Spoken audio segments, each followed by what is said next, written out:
Hello examiner family. So ഇപ്പോൾ നല്ലൊരു proud മൊമെൻറ്റിലാണ് ഞാനിവിടെ ഇരിക്കുന്നത്. നമ്മുടെ +1 അഗ്നി ബാച്ചിൽ പഠിച്ച് അത്രയും ഹാർഡ് വർക്ക് ചെയ്ത് പഠിച്ച് 518 മാർക്ക്, നമ്മുടെ +1-ൽ 520-ൽ 518 മാർക്ക് സ്കോർ ചെയ്തിട്ടുള്ള കായംകുളത്ത് നിന്ന് വന്ന കായംകുളത്തിൻ്റെ അഭിമാന താരമായിട്ട് വന്നിരിക്കുകയാണ് നമ്മുടെ സേറ. അപ്പോൾ സേറയ്ക്ക് ഇത്രയും മാർക്ക് കിട്ടാനുള്ള രഹസ്യമൊക്കെ നിങ്ങൾക്ക് അറിയാൻ താല്പര്യം ഉണ്ടായിരിക്കും. അപ്പോൾ നമുക്ക് ചോദിച്ചറിയാം.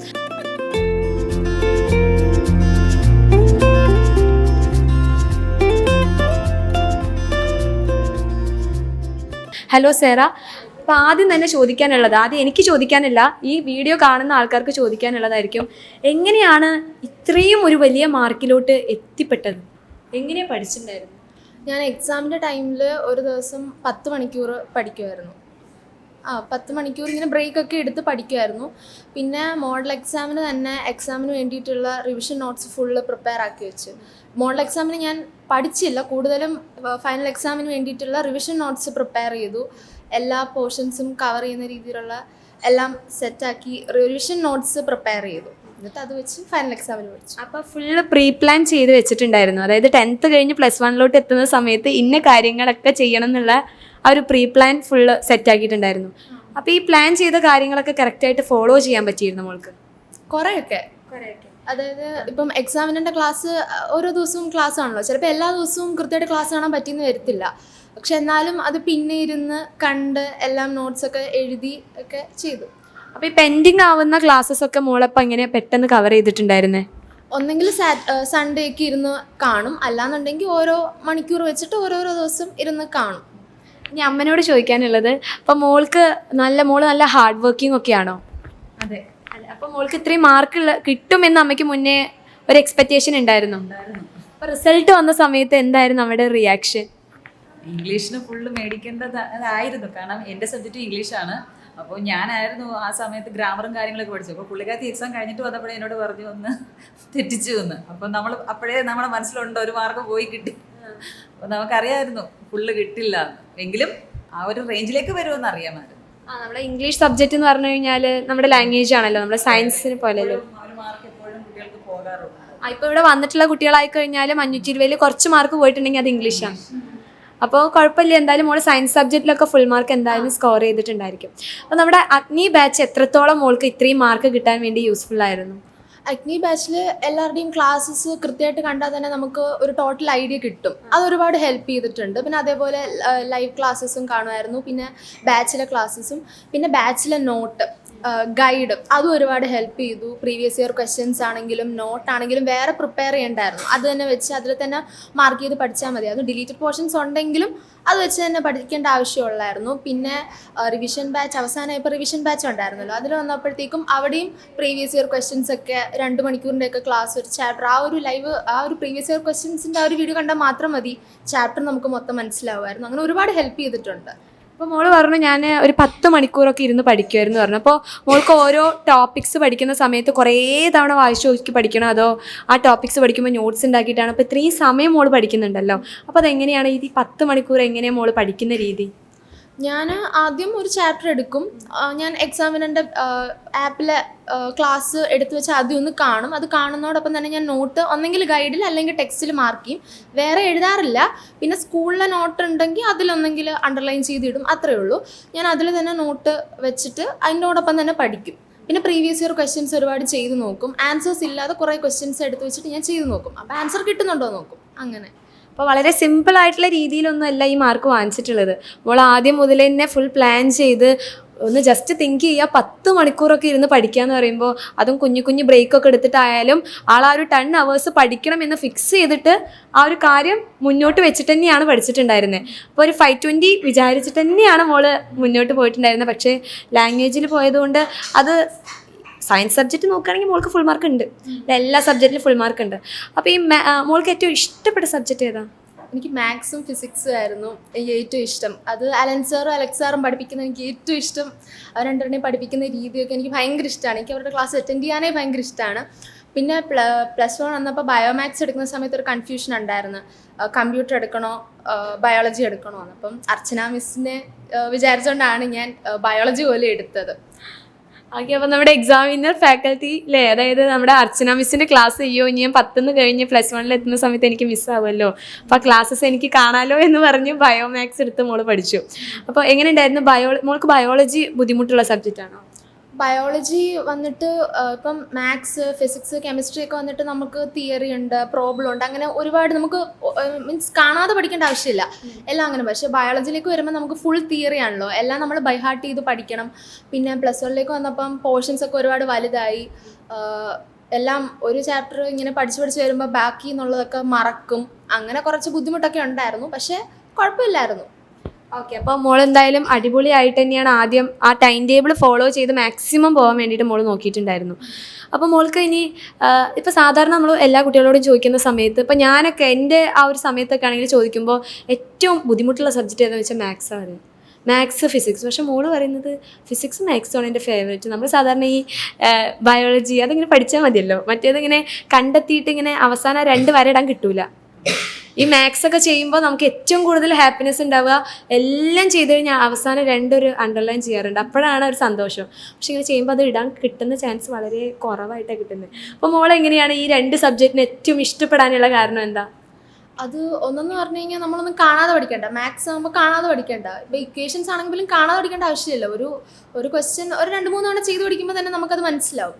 അപ്പം പിന്നെ ഒരുപാട് പ്രീവിയസ് ഇയർ ക്വസ്റ്റ്യൻസും ഒരുപാട് മോഡൽ ക്വസ്റ്റ്യൻസും ഒക്കെ ചെയ്ത് കഴിയുമ്പോൾ നമുക്കത് തറവായിരിക്കും. ആ ഒരു രീതിയിലുള്ള ഏത് ക്വസ്റ്റ്യൻസ് വന്നാലും ഫൈനൽ ആൻസർ തെറ്റിപ്പോയാലും നമുക്ക് അവിടെ വരെയുള്ള സ്റ്റെപ്പ് നമുക്ക് കറക്റ്റായിട്ട് ചെയ്യാനുള്ള ഒരു ഐഡിയ കിട്ടും. പ്രീവിയസ് ഇയർ ക്വസ്റ്റ്യൻസ് മാത്രം ചെയ്താൽ മതി. അതേപോലെ തന്നെ ഫിസിക്സ് ആണെങ്കിലും തിയറിയൊക്കെ പഠിക്കാൻ എളുപ്പമാണ്. അലക്സാറും ദിൽഷ മിസ്സും അടിപൊളിയായിട്ട് പഠിപ്പിച്ചായിരുന്നു. അവസാനമൊക്കെ ആയപ്പോഴത്തേക്കും നന്നായിട്ടുണ്ടായിരുന്നു. പിന്നെ ഡെറിവേഷൻസും പ്രോബ്ലം ഒക്കെ അടിപൊളിയായി. ഓക്കെ, അപ്പോൾ ബയോളജി മോള് പറഞ്ഞു എനിക്ക് തിയറി പഠിച്ചെടുക്കാൻ ബുദ്ധിമുട്ടായിരുന്നു എന്ന്. അപ്പോൾ മോള് ബയോളജിക്ക് കുറേ നേരം ടൈം സ്പെൻഡ് ചെയ്ത് എങ്ങനെയായിരുന്നു ബയോളജി പഠിച്ചിട്ടുണ്ടായിരുന്നത്? ബയോളജി ഞാൻ ആദ്യം ബോട്ടണി ഒരു 2 ചാപ്റ്റർ പഠിക്കും, സുവോളജി 2 ചാപ്റ്റർ പഠിക്കും, എന്നിട്ട് അത് റിവൈസ് ചെയ്യും. അങ്ങനെയൊക്കെയായിരുന്നു പഠിച്ചു പോയത്. കാരണം നമ്മൾ ഇപ്പോൾ ഒരുപാടുള്ളത് കൊണ്ട് നമ്മൾ അവസാനമൊക്കെ വരുമ്പോഴത്തേക്കും മറന്നു പോകുമായിരുന്നു. അപ്പോൾ അങ്ങനെ അങ്ങോട്ടും ഇങ്ങോട്ടൊക്കെ മിക്സാക്കിയാണ് പഠിച്ചത്. പിന്നെ കുറേ കോഡൊക്കെ വെച്ച് ഒക്കെ പഠിച്ചു. അപ്പോൾ മോള് പറഞ്ഞു ഒത്തിരി പഠിക്കാൻ, നമ്മുടെ ടെക്സ്റ്റ് ബുക്ക് തന്നെ നല്ല കട്ടിയുള്ള ടെക്സ്റ്റ് ബുക്ക്, അപ്പോൾ അതിൽ ഒത്തിരി പഠിക്കാനുള്ള കാര്യങ്ങളുണ്ട്. അപ്പോൾ മോള് പറഞ്ഞു ഇങ്ങനെ മറന്നു പോകുന്നു. അപ്പോൾ മറവിക്ക് വേണ്ടി മോൾ എന്ത് ഗുളിക കഴിച്ചിട്ടുണ്ടായിരുന്നു? അതായത് എന്ത് ടിപ്സാണ് ഉദ്ദേശിച്ചത്? മറവിക്ക് വേണ്ടിയിട്ട് പ്രീവിയസ് ഇയർ ക്വസ്റ്റ്യൻസ് ഒരു തവണ ചെയ്യുക, അത് തന്നെ പിന്നെയും ഒരുപാട് ക്വസ്റ്റ്യൻ പേപ്പർ വർക്കൗട്ട് ചെയ്ത് വരുമ്പോഴത്തേക്കും ഒരുപാട് തവണ ക്വസ്റ്റ്യൻസ് റിപ്പീറ്റ് ഒക്കെ ആവുമല്ലോ. അപ്പം നമ്മളത് പിന്നെയും ഇങ്ങനെ ഓർത്തോർത്ത് വരുമ്പം മറക്കാതിരിക്കും. അപ്പോൾ നമ്മുടെ എപ്പോഴും ഒരു സക്സസ്സിൻ്റെ പിറകിൽ വേറെ കൈകൾ എന്ന് പറയുമ്പോൾ നമ്മളെപ്പോഴും നമ്മുടെ പാരൻസിനെ ആലോചിക്കുക.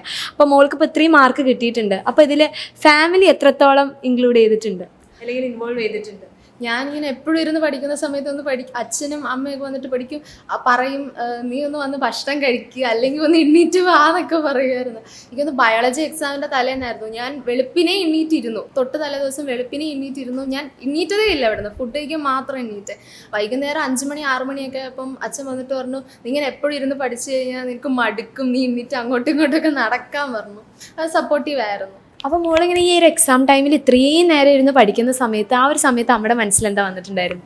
പുള്ളിക്കാരത്തി എക്സാം എന്നല്ല, പുള്ളിക്കാരത്തിക്ക് അവളുടെ മാർക്ക് ഒരു വലിയ ഒരു വിഷയമാണ്. പുള്ളിക്കാരത്തിക്ക് ഒരു മാർക്ക് പോലും കുറയാൻ പുള്ളിക്കാരത്തി ആഗ്രഹിക്കുന്നില്ല. അതുകൊണ്ട് തന്നെ ഒത്തിരി ഡെഡിക്കേഷനാണ്. മറ്റുള്ളവർക്ക് കൂടുന്നതല്ല ടെൻഷൻ, പുള്ളിക്കാരത്തിക്ക് ഏറ്റവും ഹയസ്റ്റ് ആയിരിക്കണം സ്കോർ എപ്പോഴും. അപ്പോൾ ഞാൻ എപ്പോഴും പറയും മോൾ അതിനുവേണ്ടി അങ്ങനെ ഇതാകണ്ട, നമുക്ക് കിട്ടുന്നത് മതി. അങ്ങനെ പറ്റത്തില്ല. അത് 10th അങ്ങനെയായിരുന്നു. ഫുൾ A+ കിട്ടിയെന്ന് നമുക്ക് ഉറപ്പായിരുന്നു. പക്ഷേ പുള്ളിക്കാരത്തി ഒത്തിരി ടെൻഷനായിരുന്നു. ഇനി എങ്ങാനും എക്സാമിൻ്റെ തലേന്ന്, അതായത് റിസൾട്ട് വരുന്നതിൻ്റെ തലേന്ന് അമ്മേ ഞാൻ മലയാളത്തിന് അങ്ങനെ തോറ്റു പോകും. ഞാൻ ചോദിച്ചാൽ എന്താ ഇങ്ങനെ ചോദിക്കുന്നത്?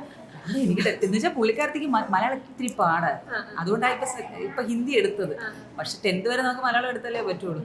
ഞാൻ അല്ലമ്മേ എനിക്ക് എന്തെങ്കിലും അങ്ങനെ തെറ്റിയിട്ടുണ്ടോ, എനിക്ക് പേടിയാവുന്നുണ്ട്. ഞാൻ പറഞ്ഞു ഒന്നുമില്ല, നീ ധൈര്യമായിട്ടിരിക്കും. റിസൾട്ട് വന്നപ്പോൾ എന്തുവാ ഫുൾ A+ ഉണ്ട്. പക്ഷേ പുള്ളിക്കാർക്ക് ഒത്തിരി ടെൻഷനാണ്. നമ്മൾ ആ ടെൻഷനിൽ നിന്ന് മാറാൻ വേണ്ടിയിട്ട് നമ്മളെപ്പോഴും അവളെ ഇത്തിരി ഒന്ന് പിറകോട്ട് വലിക്കാൻ നോക്കും. പക്ഷെ പുള്ളിക്കാരത്തി ഇങ്ങനെയല്ല, ഫ്രണ്ടിലോട്ട് തന്നെ പോയിക്കൊണ്ടിരിക്കും. അതുപോലെ തന്നെ ഏതെങ്കിലും ഒരു എക്സാമിനറിൻ്റെ ഒരു ലൈവ് മിസ്സായാൽ എന്നോട് പറയും രാവിലെ വിളിച്ചുണർത്തണം. ആ ലൈവ് രാത്രിത്തെ ലൈവ് രാവിലെ അത് റെക്കോർഡായി കിടക്കും, ഞാൻ കണ്ടോളാം അതിന്. അപ്പം എന്നെ എനിക്ക് തോന്നുന്നു 5 മണിയൊക്കെ ആകുമ്പോഴേ എന്നെ പുള്ളിക്കാരത്തെ വിളിച്ചുണർത്തി ആ ലൈവ് കണ്ട് ആ ക്ലാസ് മുഴുവൻ അറ്റൻഡ് ചെയ്തിട്ടേ പിന്നെ ഒരു സമാധാനമുള്ളൂ. അപ്പോൾ ആളൊരു കാര്യം വിചാരിച്ചു കഴിഞ്ഞാൽ നല്ല ഡെഡിക്കേറ്റഡ് ആയിട്ട് ചെയ്യും. അപ്പോൾ എനിക്ക് തോന്നുന്നു അമ്മ കുറച്ചും കൂടി ഫോർവേഡ് തിങ്കിങ്, അതായത് കിട്ടിയില്ലെങ്കിൽ പോട്ടെ നെക്സ്റ്റ് ടൈം നോക്കാം. അപ്പോൾ ഈ ഒരു ക്യാരക്ടർ ആരുടെ അടുത്തുനിന്ന് കിട്ടിയതായിരിക്കാനാ ചാൻസ്? അച്ഛൻ്റെതായിരിക്കും. അച്ഛൻ കുറച്ചും കൂടി ഡെഡിക്കേറ്റഡ് ആയിട്ട് എല്ലാ കാര്യങ്ങളും. ഓക്കെ, അപ്പോൾ മോളിപ്പോൾ കുറേ 10 വന്നിട്ടുള്ള കുറേ കുട്ടികളുണ്ടായിരിക്കും. അപ്പോൾ കുറേ കുട്ടികൾക്ക് എപ്പോഴും നമ്മൾ കുട്ടികൾ ആദ്യം ചോദിക്കുന്ന സയൻസ് ബുദ്ധിമുട്ടാണോ മിസ്സേ, ഞാൻ ഒരു ആവറേജ് സ്റ്റുഡൻ്റ് ആണ്, എനിക്ക് പഠിക്കാൻ പറ്റുമോ? അപ്പോൾ മോൾക്ക് അങ്ങനെയുള്ള കുട്ടികളോട് എന്താ പറയാനുള്ളത്? സയൻസ് നമ്മൾ കുറച്ച് ടൈം സ്പെൻഡ് ചെയ്യണം. ഇപ്പം വേറെ സ്ട്രീമിലും അതേപോലെ സ്പെൻഡ് ചെയ്യണം. പക്ഷേ സയൻസിലും നമ്മൾ കൂടുതൽ ടൈം സ്പെൻഡ് ചെയ്യേണ്ടി വരും. കാരണം ഇപ്പോൾ 10th നിന്ന് വരുമ്പോൾ ഇപ്പോൾ ഫിസിക്സ് എടുക്കുകയാണെങ്കിൽ ഇപ്പോൾ 10th നമ്മൾ പഠിച്ചിട്ടില്ലാത്ത ഒരുപാട് കാര്യങ്ങളോട് പഠിക്കാനുണ്ട്. ഇപ്പോൾ ഒരു എക്സാം എടുക്കുകയാണെങ്കിൽ ഡെറിവേഷൻ ആദ്യമൊക്കെ വരുമ്പം അത് ഭയങ്കര ബുദ്ധിമുട്ടായിരിക്കും. പക്ഷേ പിന്നെ അങ്ങോട്ട് വരുമ്പോൾ അത് മാത്രമേ അറിയുന്നുണ്ടാവുള്ളൂ. അപ്പോൾ അതൊക്കെ നമ്മൾ ഒരുപാട് ടൈം എടുത്ത് നന്നായിട്ട് ബൈ ഹാർട്ട് ചെയ്ത് പഠിക്കണം. എല്ലാ സബ്ജക്റ്റും 10th പഠിച്ചതിൻ്റെ ഡബിൾ ഉണ്ട് ഇവിടെ. അപ്പം നമ്മൾ 10th പഠിച്ച ആ ഒരു അത്രയും സമയം മാത്രം പഠിച്ചാൽ മതി എന്ന് വിചാരിക്കരുത്. അങ്ങനെ വിചാരിച്ചു കഴിഞ്ഞാൽ ഉറപ്പായിട്ട് നമ്മുടെ മാർക്ക് കുറയും. പക്ഷെ നമ്മൾ 10th എടുത്ത എഫേർട്ടിനേക്കാളും കുറച്ചും കൂടെ എഫേർട്ട് നമ്മളിവിടെ എടുക്കണം. അതെടുക്കാൻ ഓക്കെ ആണെന്നുണ്ടെങ്കിൽ ഡെഫിനറ്റ്ലി ആവറേജ് സ്റ്റുഡൻ്റ് ആണെങ്കിലും നല്ല മാർക്ക് കിട്ടും. അതേപോലെ ഒരു ടൈം ടേബിളൊക്കെ വെച്ച് പഠിക്കുക. ആൻഡ് ഇപ്പം എക്സാമിനറിൻ്റെ ബാച്ചിലാണെങ്കിലും ടൈം ടേബിളൊക്കെ വെച്ചിട്ട് ക്ലാസ്സസ് ഉണ്ട്, അത് കൃത്യമായിട്ട് ഫോളോ ചെയ്യുക. നോട്ട്സ് ഇപ്പം എക്സാമിനറിൻ്റെ ഗൈഡുണ്ട്, അതൊക്കെ കൃത്യമായിട്ട് അതിലുള്ള നോട്ട്സ് മാർക്ക് ചെയ്ത് പഠിക്കുക.